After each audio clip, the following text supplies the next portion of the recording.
ચલો બાળકો વાર્તા કહું, દોડતા દોડતા આવો સૌ. વિશ્વકોશ આપે છે તમને જ્ઞાનની સાથે ગમ્મત બહુ. ચાલો બાળકો વાર્તા કહું, દોડતા દોડતા આવો સૌ. બાળ કિશોર કેન્દ્રના સ્વપ્ન ધીરુબેન પટેલના સૌ. બાળ કિશોર કેન્દ્રના સ્વપ્ન ધીરુબેન પટેલના સૌ.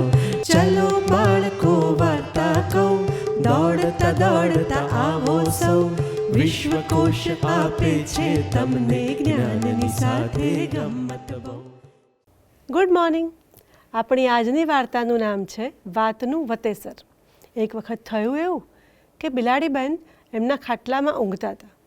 હવે એમને કંઈક અવાજ આવ્યો એટલે દોડીને બહાર ગઈ અને એણે બોલાવ્યું એના ફ્રેન્ડને, છછુંદરને. છછુંદર કહ્યું, શું થયું? તો કે મારા ખાટલા નીચેથી કંઈક અવાજ આવે છે. તો છછુંદરે પૂછ્યું, શું અવાજ આવે છે? તો પેલી બિલાડીએ કહ્યું, ફૂશ ફૂશ એવો અવાજ આવે છે.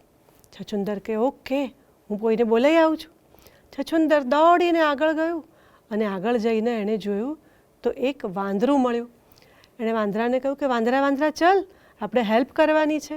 બિલાડીના ખાટલા નીચેથી અવાજ આવે છે. તો કે શું?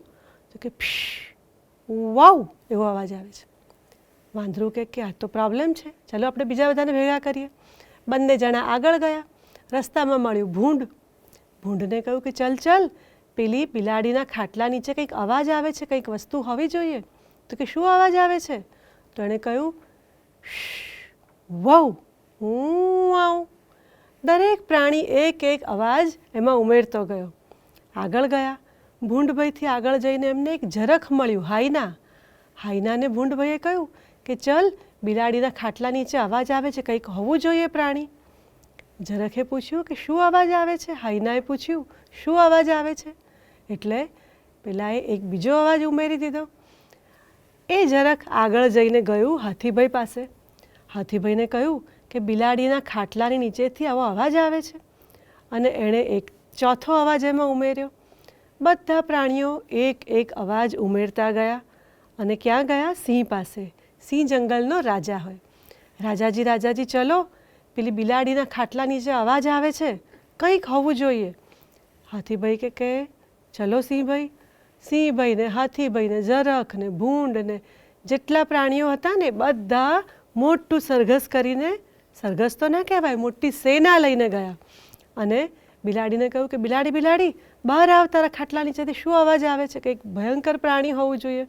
બિલાડી કૂદીને બેસી ગઈ હાથીભાઈની પીઠ પર અને પછી સિંહભાઈએ ખાટલાની ચાદર ઊંચી કરી તો એની નીચે હતું એક આટલું નાનું ઉંદરડું જે ફીશ ફીશ કરતું હતું. આમ દરેક પ્રાણીએ એક એક પોતાનો અવાજ ઉમેરતા ગયા અને આટલી વાતનું થઈ ગયું મોટું વતેસર.